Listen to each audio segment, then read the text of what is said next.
I'm Rachel Comp. I'm a park ranger on the south rim of Grand Canyon National Park, and today I'm out in the field tagging monarch butterflies.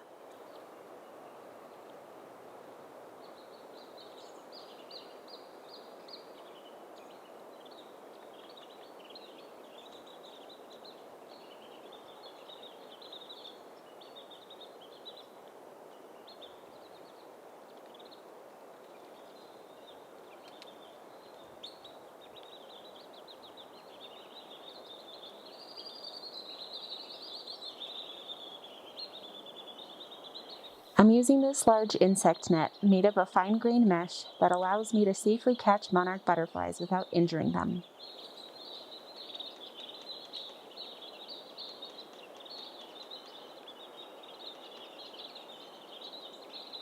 The tag has a specific code that gets registered with the monarch when I input the data. This allows myself and other butterfly enthusiasts to track the monarch as it makes its migration south towards Mexico.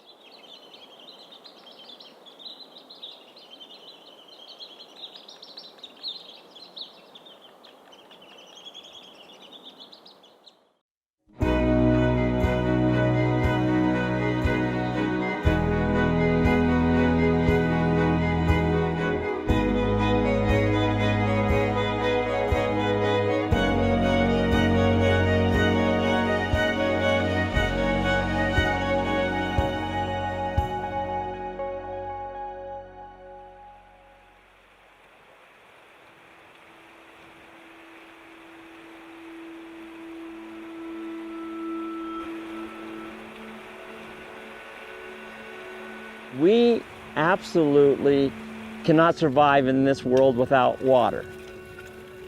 And guaranteed water to the South Rim is in peril as long as we have the existing pipeline and infrastructure in place.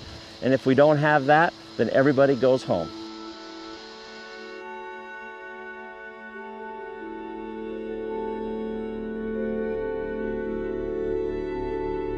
People live and migrate to places where water is available. The interesting thing is, if you look at the archaeological record and where people of the past lived and preferred to be, and where people of the present live and prefer to be, they're the same places because they provide the exact same conditions: water, shade, and resources.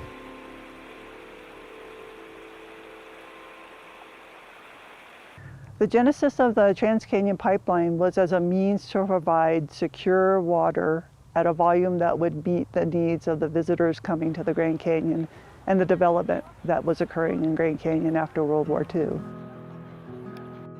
Water in the Trans-Canyon Pipeline begins at Roaring Springs and flows downhill, losing 2,740 feet in elevation to Phantom Ranch, and then it lifts 1,300 feet in elevation up to Indian Gardens, and then rises another 3,000 feet by positive pressure pumps up to the South Rim.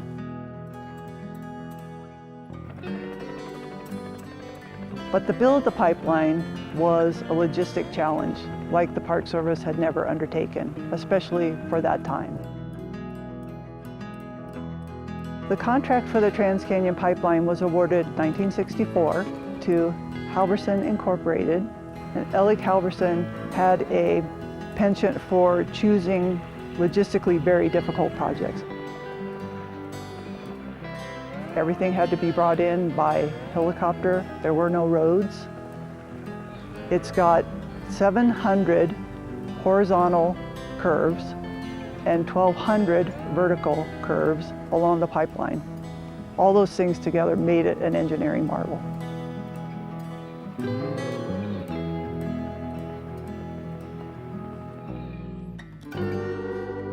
So the Trans-Canyon Pipeline was intended to last for 30 years. It's now coming on to 50 years, so it's serviced us for 20 years longer than anticipated. And so now as it ages, with the grit that runs through the system, it's more and more susceptible to breaking and is breaking more frequently.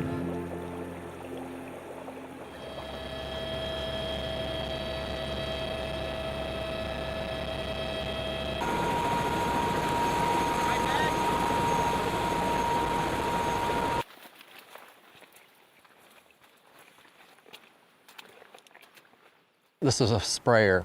It's not a full-blown break. It's hard to tell right now, but I would guess that it's an old weld that's just, 40 years old, and it finally, with the high pressures, is eating through it. And it's probably a little tiny pinhole or a crack, but under the pressure, it's putting out a lot of water.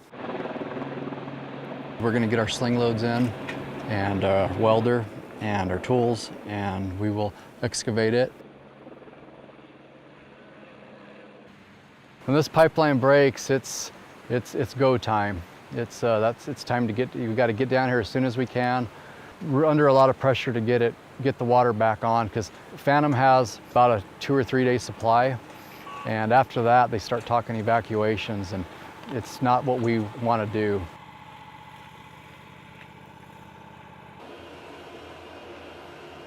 This pipeline's so fragile, everything with this pipeline is slow. You go fast with any step, you're going to blow it somewhere else. So from step 1 to step 20, it's slow and meticulous, just to prevent another break.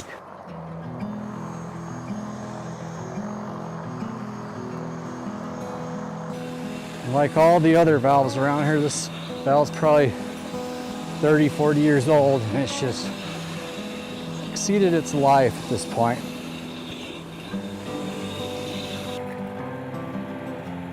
Everybody drinks water, so it's not just 1 or 2 or a certain percentage of the population that are relying on me and my work. It's everybody.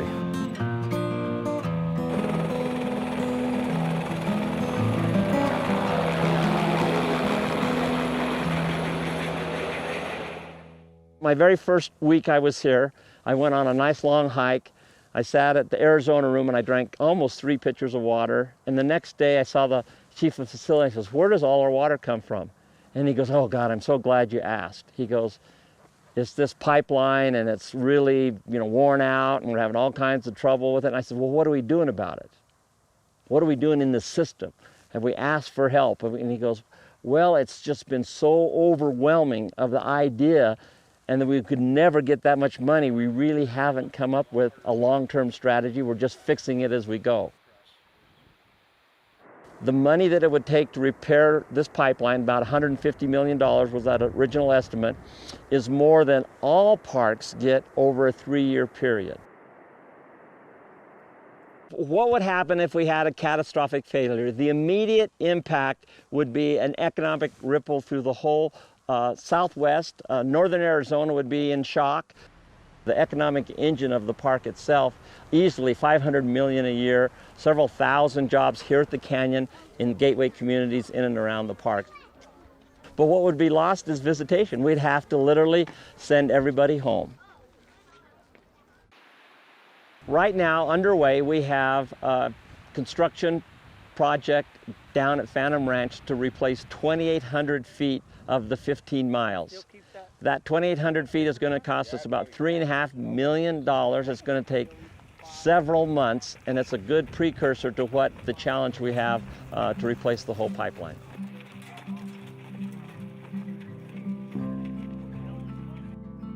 When you have a gorilla this big in your office, you cannot just ignore it. It's there every single day, and we need to come up with a long-term strategy for repair of the Trans-Canyon Pipeline, and we also have to come up with public support and congressional support to fund the replacement of that pipeline, and also for the park to redirect its resources, as limited as they are, to make sure the #1 critical infrastructure piece in the whole National Park Service, and that's my opinion, it is the Grand Canyon's Trans-Canyon Pipeline, and it must be repaired. This pipeline is the main artery for the Grand Canyon. Without water, you just wouldn't be able to have what we have here. We've got a real precious thing here, this water, and we need to take care of it.